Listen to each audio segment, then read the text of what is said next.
avant de prier, je voudrais lire une parole de psaume, et plus précisément du psaume 135. Ici, le psalmiste dit si merveilleusement, il commence déjà avec un Alléluia. Alléluia, louez le nom, le psaume 135, verset 1.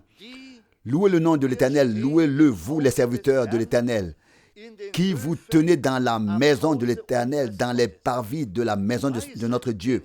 Louez l'Éternel, car l'Éternel est bon. Chantez son nom, car il est agréable.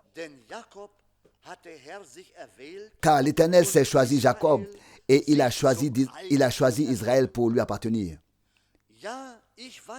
Oui, je le sais. Grand est l'Éternel. Et notre Dieu est au-dessus de tous les dieux. Tout ce qui plaît à l'Éternel, il l'exécute. Dans les cieux et sur la terre, dans les mers et dans tous les abîmes. Le verset 6, il m'a plu. Il est si précieux. On entend parfois des gens dire ceci ou cela, et parfois on dirait comme si ce serait Dieu qui devrait faire ce qu'ils disent, ce qu'il lui ordonne, ou bien alors ce qu'il veut qu'il fasse. Mais ici, dans le 6e verset, cela s'exprime tout à fait comme le psalmiste le dit ici. Tout ce qui plaît à l'Éternel, il l'exécute. Dans les cieux et sur la terre, dans les mers et dans tous les abîmes. Est-ce que cela n'est pas merveilleux? Oui. Ce qui est agréable à l'Éternel, ce qui lui plaît, chers frères et sœurs. Parfois, on entend des gens dire, oui, Dieu doit faire ceci et cela, et faire ceci et cela. Mais savez-vous qu'il fait ce qu'il veut? Il exécute ce qu'il veut. Et notre Dieu ne se laisse pas dicter sa conduite par personne. Car il est le Seigneur des cieux et de la terre, de toutes les créatures et de tous les hommes et de tout ce qu'il a fait. Il est le Seigneur de la vie et de la mort, sur la vie et sur la mort. Nous savons qu'il a même vaincu la mort. Louange et action de grâce à son nom glorieux. Il est dit encore au verset 7. C'est lui qui fait monter les nuages des extrémités de la terre, qui crée les éclairs pendant la pluie d'orage. Nous pensons parfois, pourquoi toutes ces choses sont-elles là et pourquoi sont-elles si horribles? Mais vous savez, si l'on regarde bien, tout est déterminé à partir de lui. Et il dirige tout, même dans la nature. Et donc, nous ne pouvons que remercier Dieu. Ici, il est dit, ici plus loin, verset 8. C'est lui qui a frappé les premiers-nés de l'Égypte, parmi les hommes comme parmi les bêtes, qui a envoyé au milieu de toi, Égypte, des signes et des prodiges contre Pharaon et tous ses serviteurs. C'est lui qui a frappé des peuples nombreux et qui a fait mourir des rois puissants. Sihon, roi des Amoréens, Og, roi de Basan et tous les royaumes de Canaan. Et c'est lui qui donna leur pays en héritage à son peuple Israël. Ô Éternel, ton nom est éternel. Ta mémoire, ô Éternel, de génération en génération. Car l'Éternel fait droit à son peuple. Il se montre miséricordieux envers ses serviteurs. Ça, ce sont des paroles merveilleuses. Frères et sœurs, que nous pouvons lire des paroles de consolation. Bien, frères et sœurs, dans toutes ces paroles que nous avons lues, nous voyons l'œuvre de Dieu et nous voyons que tout, nous voyons l'action de Dieu et le fait que tout lui est attribué, tout ce qu'il a fait. Et nous voyons qu'il est encore à l'œuvre. Il n'a pas encore terminé, ou bien arrêté, mais il a prononcé la première parole, le premier mot, et c'est lui qui prononce aussi le dernier mot. Et c'est pourquoi nous sommes heureux et reconnaissants d'être à nouveau réunis ici ce soir et de répondre peut-être avec ce psalmiste à l'avertissement qu'il prononce ici. Alléluia, alléluia, louez le nom de l'Éternel, louez le serviteur de l'Éternel, qui vous tenez dans la maison de l'Éternel, dans les parvis de la maison de notre Dieu. Le verset 1 et 2, il le répète. Et il nous appelle, ce psalmiste, à louer le Seigneur des seigneurs et à chanter son nom glorieux. Et je pense que c'est toujours notre désir que nous puissions louer son nom. Et en particulier lorsque nous nous réunissons, que nous puissions élever nos voix et nos cœurs et offrir à nos créateurs, à notre Créateur, l'honneur et la louange. Vous savez, nous ne le faisons pas pour un homme, mais nous honorons notre Dieu, notre Seigneur, qui nous a aimés. Et je voudrais dire, nous aussi, nous l'aimons. Et parce que nous l'aimons, nous venons lui apporter la louange et nous sommes si heureux de pouvoir lui parler. N'est-ce pas merveilleux? C'est quelque chose de précieux. Qui peut le comprendre? Qui va nous comprendre? Peut-être si des gens entraient qui ne sont pas croyants, ils ne nous comprendraient pas et diraient, que font ces gens? Vers qui appellent? Qui est-ce qu'ils invoquent? Qui les entend? Mais je pense qu'en tant qu'enfants de Dieu, nous savons qui nous entend. Nous savons qui nous parle. Et je pense qu'il nous a déjà parlé par sa sainte et précieuse parole. Toutes ces paroles sont si puissantes qu'il est impossible de tout exprimer. Verset 3. Louez l'Éternel, car il est bon. Chantez son nom, car il est agréable. Réellement. Et vous savez, là où l'Esprit de Dieu agit, là où l'Esprit de Dieu est, là il y a la douceur, là il y a la paix, là il y a la joie. Vous savez, là où il n'y a pas de paix, là où il n'y a pas de joie, l'Esprit de Dieu ne peut pas non plus être présent. Mais là où l'Esprit de Dieu est présent, là il y a la douceur, il y a l'amour, il y a la gloire. Oui, il y a l'adoration, là il y a des chants, il y a des louanges. Là le cœur est joyeux et reconnaissant. Louange et gloire à son nom glorieux. Et nous sommes de nouveau reconnaissants de pouvoir nous approcher ce soir encore du trône de la grâce et de lui rendre hommage. Levons-nous pour cela maintenant. Père, nous te remercions pour cette heure de grâce. Seigneur, nous sommes si heureux que tu nous aies à nouveau accordé ce jour par grâce. Nous te remercions, Seigneur, de nous permettre d'avoir cette communion ici maintenant avec toi et avec ton peuple. Ô Seigneur, nous te remercions de nous permettre de chanter ces magnifiques chants, de faire tout ce que nous pouvons. Seigneur, pour la gloire de ton nom, oh, reçois la louange, reçois le chant de louange, Seigneur, de notre cœur et de notre bouche à tous, Seigneur, car c'est à toi seul que revient tout honneur, toute louange et toute adoration. Tu es notre Dieu. Tu nous as choisis, tu nous as aimés. Alléluia. Tu es agréable et en toi il n'y a que douceur et nature agréable. Que cette soirée soit notre part. C'est ma prière au nom de Jésus. Alléluia. Amen. Louange et remerciement au Seigneur. Le mieux est de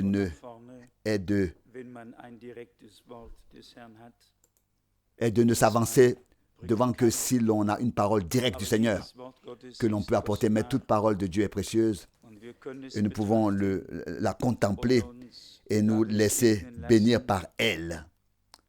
Alors que j'étais assis là, une pensée m'est venue. Considérons-nous simplement ce que Dieu a fait avec les autres, ce qu'il a dit aux autres, ou est-ce que Dieu nous parle?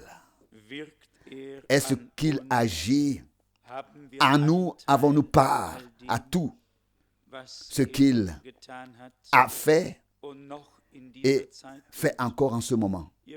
Vous savez que nous pouvons examiner toute la Bible du début jusqu'à la fin, du début à la fin, et lorsque nous tirons une conclusion, nous devons nous demander qu'est-ce que Dieu a pu faire en toi et en moi, par sa parole, Que je n'oublie pas cette pensée. Nous venons de traduire une prédication de frère Branham et il dit, et il y parle du vent. Il dit que Dieu a créé le vent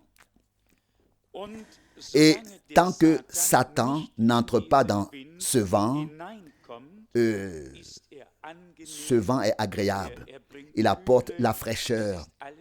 Tout est bon, tout est beau.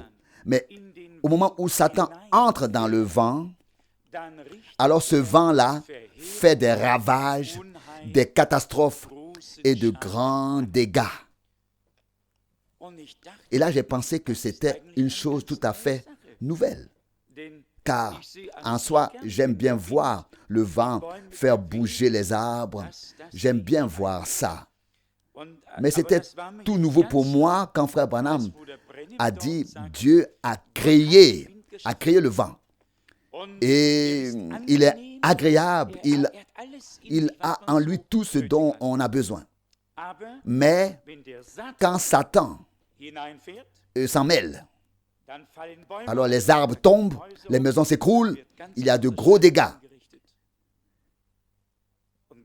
Et de même, il dit, Dieu a créé les animaux. Ils étaient tous pacifiques, tous apprivoisés. Aucun d'entre eux n'a fait du mal à l'autre. Ce n'est qu'après que Satan soit entré en eux. Et il dit dans le royaume, dans le millénium, et c'est bien ce que disent les Écritures, là, le lion et l'agneau paîtront ensemble. Et le lion ne dévorera pas l'agneau, mais ils se nourriront tous, donc tous deux raisonnablement ensemble, et ce qui leur est attribué au moment où Satan sera lié. Mais pour l'instant, nous ne sommes pas tellement intéressés par le vent dans lequel Satan s'engouffre, ni par les animaux dans lesquels il s'engouffre. Nous sommes ici en ce moment pour nous regarder nous-mêmes dans le miroir de la parole de Dieu. Je crois que c'est frère Rousse qui a dit déjà, là où Dieu est, là, il y a la douceur, il y a l'amour, il y a la paix. Là où Dieu est, il y a la joie dans le Saint-Esprit. Et le royaume de Dieu, c'est la paix, est constituée de paix, de joie dans le Saint-Esprit. Si ce n'est pas le cas parmi les croyants, que se passe-t-il alors? Alors quoi? Et nous devons mettre la main sur notre propre cœur et ne pas lire ces choses et écouter ces choses comme si nous pensions toujours aux autres. Non, je dois me demander moi-même, sincèrement, dans quelle mesure Christ lui-même a pu prendre forme en moi, dans quelle mesure il peut vivre lui-même sa vie à travers moi. Alors que je sais pertinemment que tous les serviteurs de Dieu n'ont pu que faire ce que Dieu leur avait ordonné de faire. Et nous savons que nous y viendrons un jour. De toute façon, il y a une chose qui me tient à cœur et qui doit encore être dite, mais en temps voulu. Mais si nous considérons les Saintes Écritures, Jean était un prophète promis. Il était déjà écrit dans Ésaïe 40 et Malachie 3, verset 1, que quelqu'un viendra pour précéder le Seigneur, pour frayer le chemin, pour aplanir ce qui est, et pas aplanir pour abaisser ce qui est élevé, pour élever ce qui est bas, et faire une route pour notre Dieu. Mais nous lisons dans les Écritures, dans les Saintes Écritures, il n'a pas fait un seul miracle. Jean-Baptiste, bien qu'il ait été le plus grand des prophètes, c'est ce que dit l'Écriture, il n'y a pas eu de plus grand prophète que Jean. Ça, c'est le témoignage de Jésus dans Matthieu, chapitre 11, si je suis juste, si je ne me trompe pas. Et le Seigneur va même jusqu'à dire, il était plus qu'un prophète. Il était plus qu'un prophète, pas plus qu'un homme. Il n'était pas un ange. Il était un homme. Mais il était plus qu'un prophète, dans la mesure où il n'a pas seulement prophétisé en visant le Christ, ou en parlant de lui, mais il a eu la grâce de jeter un pont entre l'Ancien et le Nouveau Testament et de dire celui dont tous les prophètes ont prophétisé, il se tient au milieu de vous et je ne suis pas digne de défaire la courroie de ses souliers. Tous les prophètes avaient prophétisé de lui, donc de notre Seigneur. Mais Jean n'avait plus besoin de prophétiser à son sujet. Il pouvait dire, il est au milieu de vous et je vous baptise d'eau pour la repentance, mais lui, il vous baptisera du Saint-Esprit et de feu. Donc, nous devons comprendre tout cela correctement. Mais si nous voulions maintenant poser la question, et elle m'a été posée, et peut-être à d'autres aussi, les gens ne semblent pas avoir vu grand-chose de ce que Dieu a fait pendant toutes ces années, et on ne peut alors que dire, comme le prophète de l'Ancien Testament l'a demandé, « Oh Dieu, ouvre ses yeux pour qu'il voie. » Si Dieu nous ouvre les yeux sur ce qu'il a fait, alors nous pouvons chanter avec le cantique « Compte le bien que Dieu t'a fait. »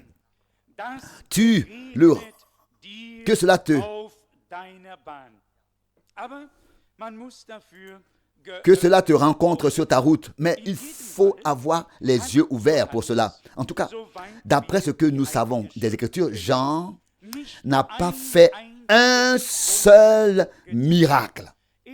Il avait une toute autre mission et mandat. Et j'ai dit une fois, lorsque l'ange du Seigneur est venu chez frère Branham le 7 mai 1946, il a parlé spécialement d'un don de guérison qui lui avait été donné par Dieu et que même le cancer ne tiendra pas devant lui s'il était sincère et priait. C'est le Seigneur, comme nous l'avons entendu dans la parole d'introduction, qui exécute sa volonté dans les cieux et sur la terre. Si nous pouvions tous faire ce que nous voulons, qu'est-ce que ce serait? Non. Oui, le frère Rousse l'a dit, ce serait un chaos parmi le peuple de Dieu. Si chacun voulait faire ce qu'il voulait. Mais si Dieu peut lui faire ce qu'il a décidé de faire, alors c'est l'ordre divin qui est rétabli. Et alors, il y a la bénédiction. Alors, il y a de l'édification. Alors, il y a un renforcement de la foi. Alors, nous entendons la parole de Dieu non avec notre tête et notre esprit, mais avec l'esprit et la révélation de Dieu au plus profond de notre cœur. Et alors, nous tirons un grand profit de chaque parole qui est lue. Ici, dans la lettre aux Corinthiens, c'était en effet la dernière parole. Paul écrit dans 1 Corinthiens, la parole la dernière fois, donc il a voulu dire 1 Corinthiens 2, verset 7. Nous présentons la sagesse mystérieuse et cachée de Dieu, 1 Corinthiens 2, 7. Nous savons que Dieu était caché en Christ et révélé en Christ en même temps. manifesté en lui, tous deux en même temps, cachés aux non-croyants, mais révélés aux croyants. Et il en est ainsi de la parole de Dieu. Elle est cachée aux uns, elle est révélée aux autres. Et il est encore dit ici de la sagesse de Dieu mystérieuse et cachée. Nous prêchons la sagesse de Dieu mystérieuse et cachée que Dieu, avant les siècles, avait prédestinée pour notre gloire. Nous pensons ici à la manne cachée, à ce qui n'était pas pour tout le monde, ce qui n'était pas conservé dans le parvis ni dans le sanctuaire, mais dans le lieu très saint, avec la verge d'Aaron qui avait produit des fruits en une nuit. Dieu avait alors donné une confirmation par grâce. Ici, la parole prédestinée, le mot prédestiné est également mentionné. Nous prêchons la sagesse de Dieu, il relit le verset 7 de 1 Corinthiens 2. Nous prêchons la sagesse de Dieu mystérieuse et cachée. Ne pouvons-nous pas dire en ce moment que par le message de la fin des temps, par l'ouverture des sceaux, par la révélation des mystères de Dieu, que la sagesse cachée et mystérieuse de Dieu nous a été prêchée, présentée pour les non-croyants et aussi pour ceux qui savent toujours mieux les choses que les autres. Ce n'est évidemment pas si important, car certains ont toujours, n'est-ce pas, tout su. J'ai ignoré tout et j'ai ignoré beaucoup de choses et je suis reconnaissant à Dieu d'avoir pu m'asseoir au pied d'un homme de Dieu et donc au pied du Seigneur pour entendre les paroles gracieuses de sa bouche. Et je crois, et jusqu'au dernier jour de ma vie, je le croirai, que Dieu qui est apparu dans la colonne de feu et qui,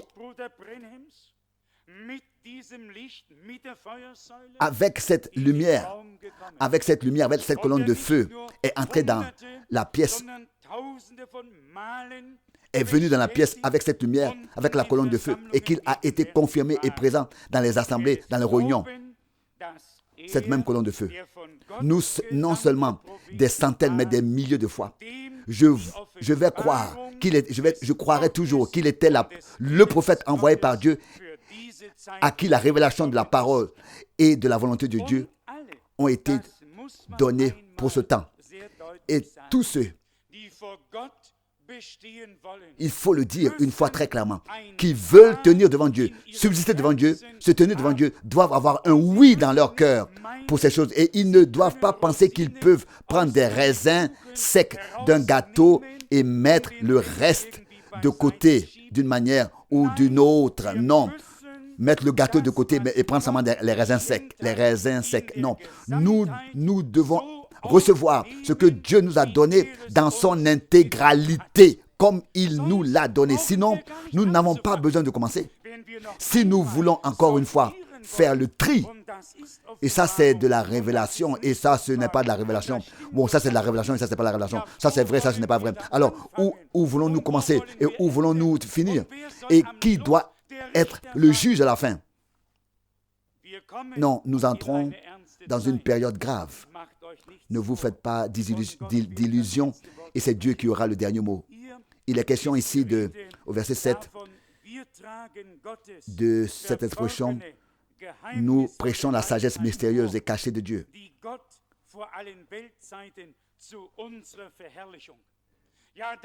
Que Dieu, avant les siècles, avait prédestiné pour notre gloire. Oui, que Dieu a même pensé à la glorification de son peuple. C'est quelque chose de grand. À la gloire de son peuple. Et je vous le dis, nous qui l'honorons et le glorifions, l'heure vient où il va changer, transformer son peuple.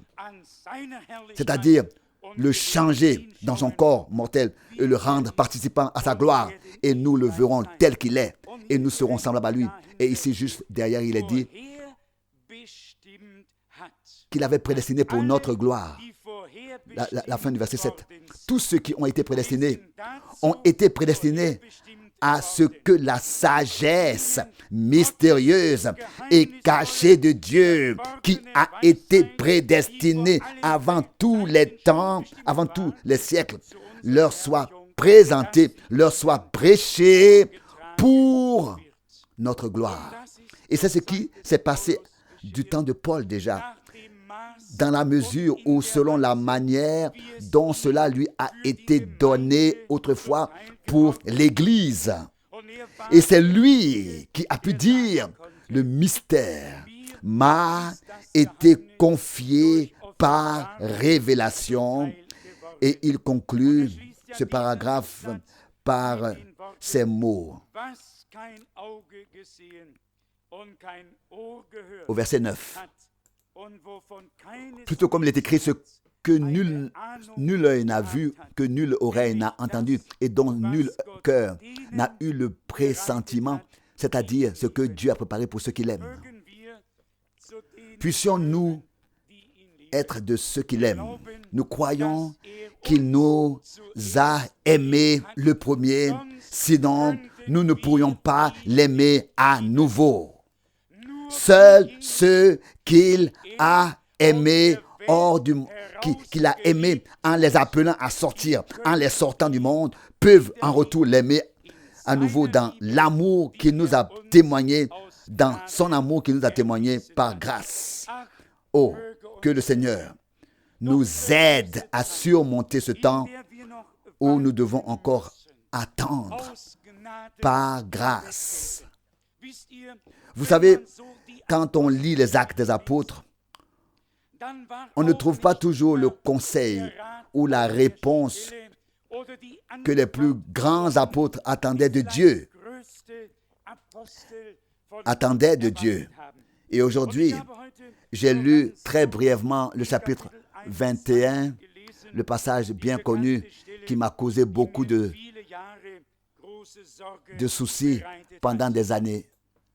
Et voici qu'au verset 23, Paul arrive à Jérusalem, rencontre les apôtres et il lui rapporte que tous disent toutes sortes de choses à son sujet, qu'il est contre la loi, contre la circoncision et contre tout, et ainsi de suite. Et puis, il y a un verset. C'est le verset 23. Et il dit, « Fais donc ce que nous te conseillons. »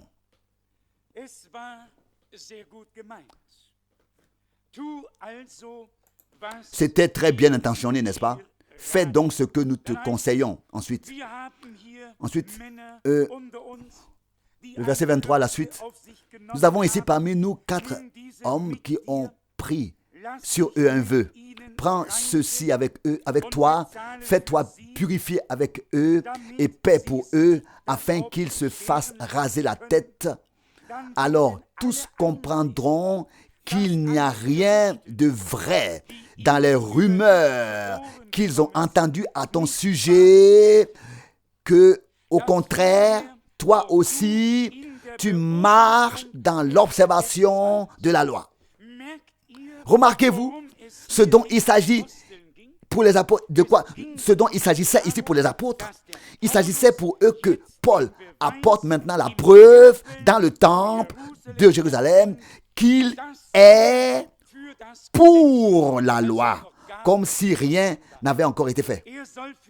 Il doit payer pour la purification, qu'il accomplisse un vœu, que les gens se fassent tondre, se fassent raser, tout selon la loi.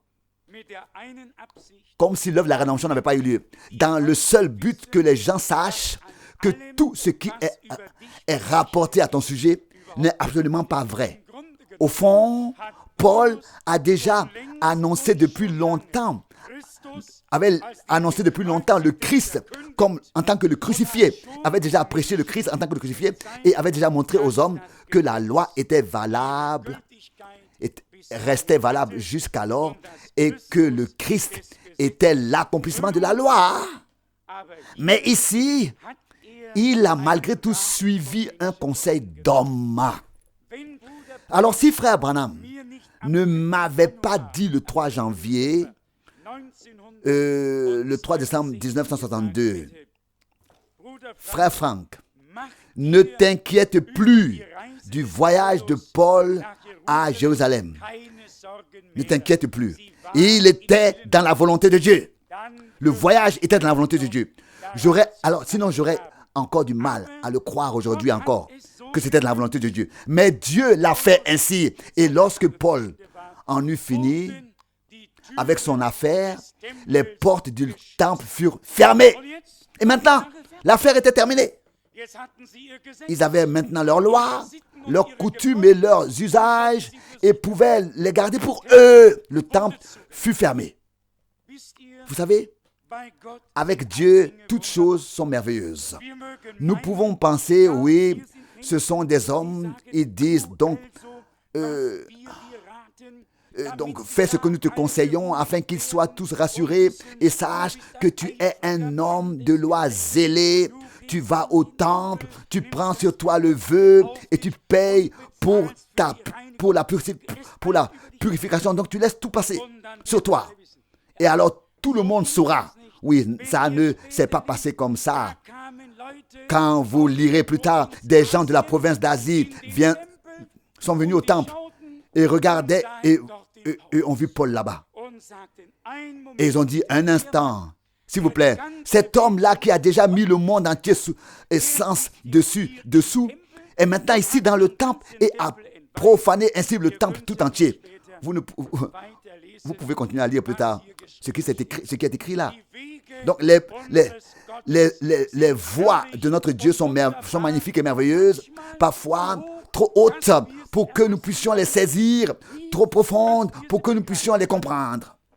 Mais les voies de Dieu sont des voies merveilleuses et nous devons simplement dire, reconnaissez que le Seigneur conduit merveilleusement ses saints.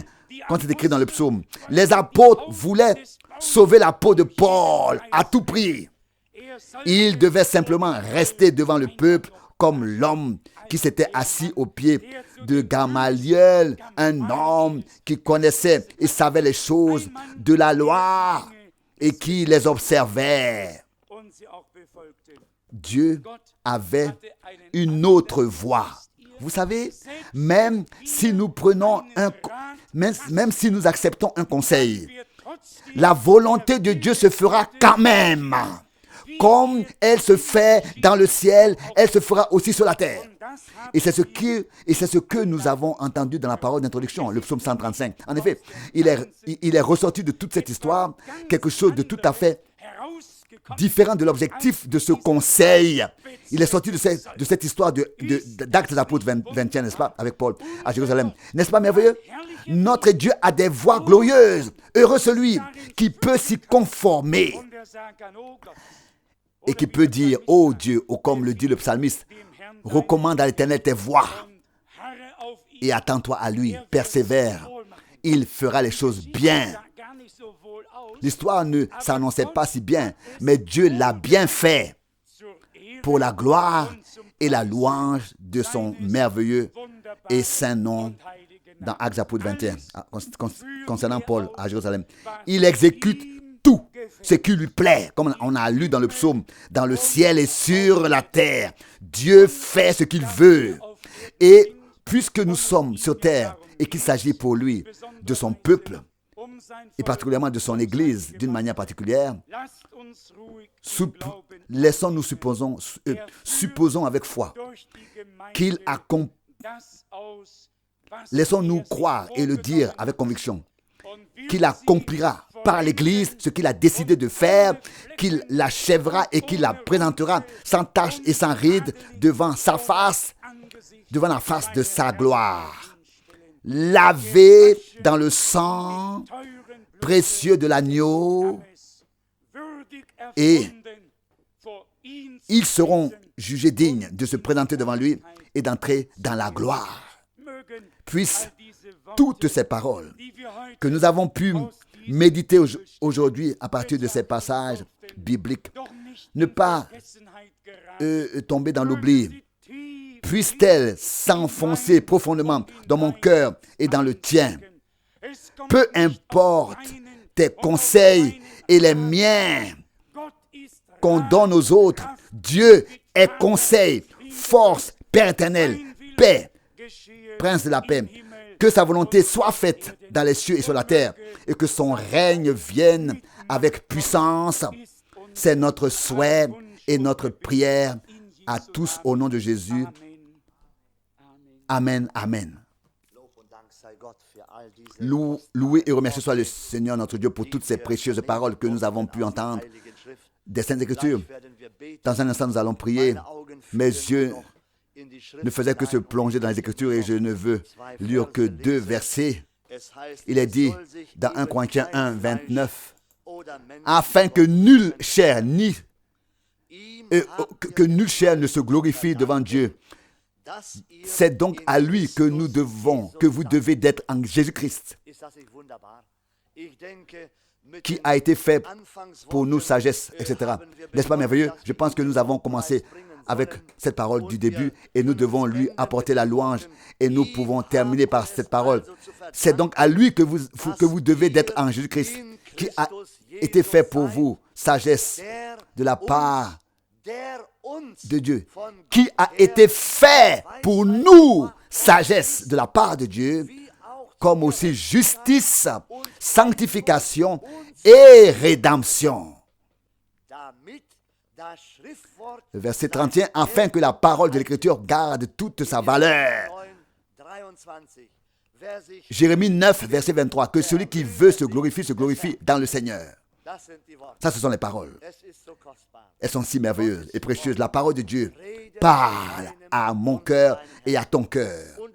Et nous n'avons pas besoin de nous imaginer quoi que ce soit.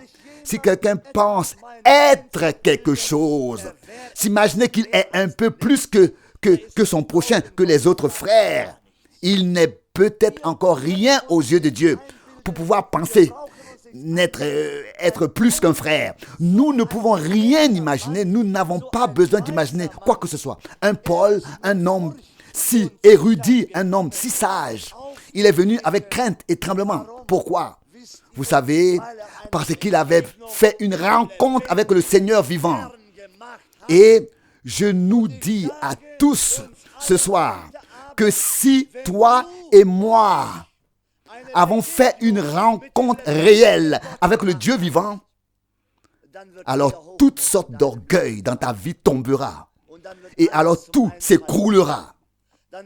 Et toutes ces soi-disant fonctions aussi. Alors Christ ne prendra forme qu'en toi, que si cela a disparu. Et alors tu ne te moqueras plus de l'autre, tu ne te placeras plus au-dessus des autres, de l'autre, et tu ne te feras plus ceci ou cela au-dessus des autres. Non. Alors tu sauras ce que tu dois faire. Paul, avant, c'était un homme qui était grand, qui avait, n'est-ce pas, la mission, oui, qui pouvait faire ceci et cela. Mais ensuite, quand le Seigneur l'a rencontré, c'était fini pour lui. Nous voyons, et alors les hommes aussi, comme nous l'avons entendu, ne pouvaient plus décider de lui. Mais le Dieu vivant et le Dieu vivant seul a déterminé ses voies. Et je voudrais dire que nos chemins sont aussi déterminés par lui. Frères et sœurs, ces voies par lesquelles nous devons passer. Et voici, il est écrit au verset 30. C'est donc à lui que vous devez d'être en Jésus-Christ. Ce n'est pas à un homme que nous le devons. Ce n'est pas à moi, ce n'est pas à frère Franck que vous le devez. Ce n'est pas à frère Branham que vous le devez d'être en Christ. Non, c'est à lui que nous devons. C'est à lui que nous devons la reconnaissance d'avoir fait tout cela en ces jours. Si quelqu'un cherche cette parole, elle est écrite dans 1 Corinthiens 1 du verset 29 au verset 31. Que le Dieu fidèle nous bénisse, qu'il bénisse sa parole pour nous. Frère Franck a déjà dit, la parole est faite pour être apportée. Et de préférence quand on l'a reçu directement du Seigneur. Mais je pense que c'est sa parole. Et nous nous réjouissons de chaque parole, parce que chaque parole a quelque chose à nous dire. Sa parole nous est précieuse, peu importe où nous la lisons. que nous la lisions au début de la Bible, à la fin de la Bible ou au milieu de la Bible. Vous savez, elle nous est si précieuse et si merveilleuse. Et je pense que nous ne sommes pas des gens qui disent « Dieu n'a rien fait pour nous », mais nous pouvons raconter des choses que Dieu a faites dans nos vies. Dans nos vies.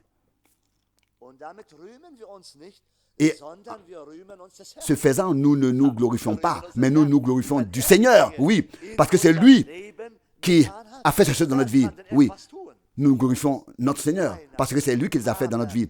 Qui peut donc faire quelque chose de nous? Aucun d'entre nous.